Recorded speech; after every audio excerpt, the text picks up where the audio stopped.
Bonsoir les amis, salut, bonsoir à vous, bienvenue à vous dans le débrief en bref. Si vous n'êtes pas abonné, abonnez-vous, commentez, likez, place au débrief du match Tottenham-Chelsea. Tout d'abord, une première mi-temps dominée largement par Chelsea, que ce soit au niveau des occasions, que ce soit au niveau de la possession. Et honnêtement, j'ai trouvé que Chelsea a étouffé Tottenham. On voyait une incapacité totale pour Tottenham de placer aucune attaque, aucune occasion.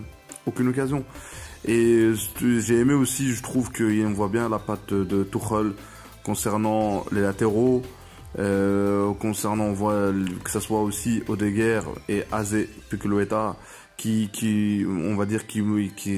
prennent le ballon, qui montent avec le ballon. Il y a Thiago Silva qui reste un peu derrière, et les ressorties de balles de Kovacic et Jorginho. Franchement, je trouve c'est pas mal. Et Odoi aussi, surtout Odoi, j'ai trouvé franchement pas mal.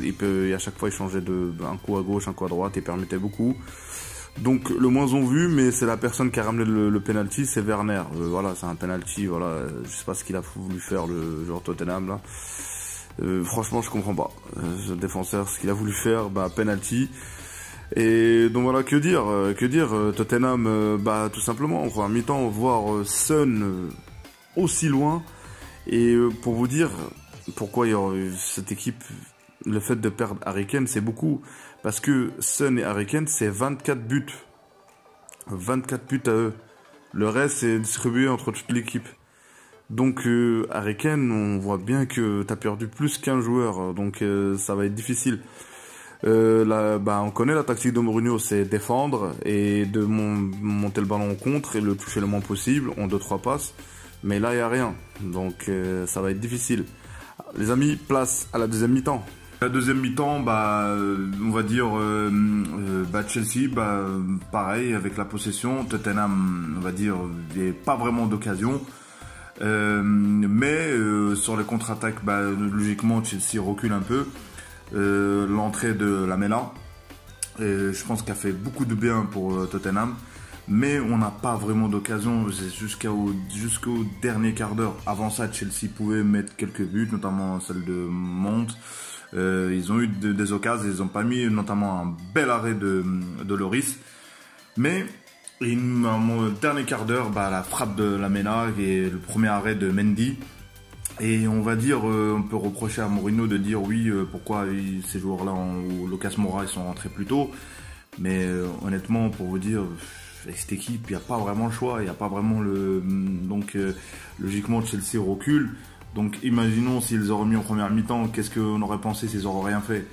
Donc, voilà, il a notamment aussi la dernière occasion pour Vinicius, la tête, il doit la mettre, celle-là.